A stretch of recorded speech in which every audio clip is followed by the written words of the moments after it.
থাকবা, ঔষধ চাইলো না। আমার আব্বাজান বলতেন দাদাদের কথা উদ্ধৃতি দিয়া, এই 5 ঔষধ হইল কেলা গাছের মতো। বাজান কেউ যদি সমুদ্রের ভিতরে পইরা যায়, আরে বাবারে পাশে নৌকাও নাই, কোন ধরনের বাঁচবারও কোনো বয়াও নাই, আরে ওদিকে পাশে কিনারে যাবার তার কোনো আশা নাই, সমুদ্রের ভিতরে কিনারে যাওয়ার কোনো আশাই করা যায় না। কিন্তু তোমার এই একটা বয়া পাইছো, কলা গাছ পাইছো, বুকের ভিতরে দিয়া তুমি আস্তের উপরে ভাসতে থাকো। ভাসতে ভাসতে যখন বড় বড় জাহাজ রওনা করবে, যদি তোমাকে দেখে কেউ ফালাইয়া যাবে না। ঠিক আমার বাজানদেরকে বলে এই তরিকার ঔষধ হইল কলা গাছের মতো। বাজান 5টা ঔষধ চাইরো না।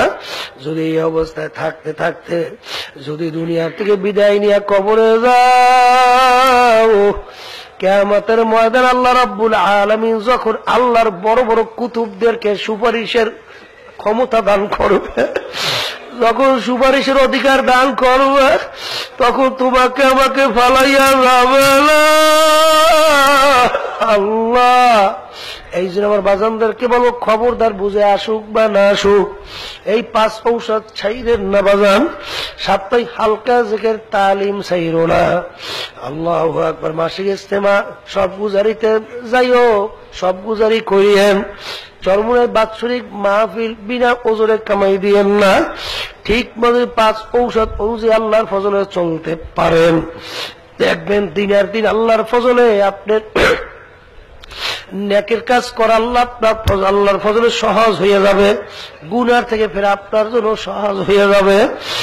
আপনি একটু পরীক্ষা করে দেখেন না, একটু দেখেই দেখেন আল্লাহর ফজল কর্মে কেউ ঠকে নাই। যদি নাই ঠকে দেন, আমার নতুন বাবাদেরকে বলবো, বাড়ি যাবে বিভিন্ন জায়গায় যাইবেন বাজান, সবসময় লক্ষ্য রাখবেন খারাপ লোকদের সঙ্গে ওঠা বসা তেমন করবেন না, তাদেরকে বরং দাওয়াতের নিয়ত আলোচনা করবেন। বেশিরভাগ জাকিরিনদের সঙ্গে চলবেন, বেশিরভাগ নামাজিদের সঙ্গে চলবেন। যদি খোদা না সেখান থেকে যাওয়ার পরে যদি ওই আগের যারা নাকি দুনিয়ামুখী, ওই তাদের কাছে যাই সবসময় আপনি ওঠা বসা করেন, দেখবেন ওই অবস্থা আর থাকতে চাবে না। এই জন্য আমার ভাইদেরকে বলবো, খবরদার সকাল সন্ধ্যায় বসে আমার মাওলা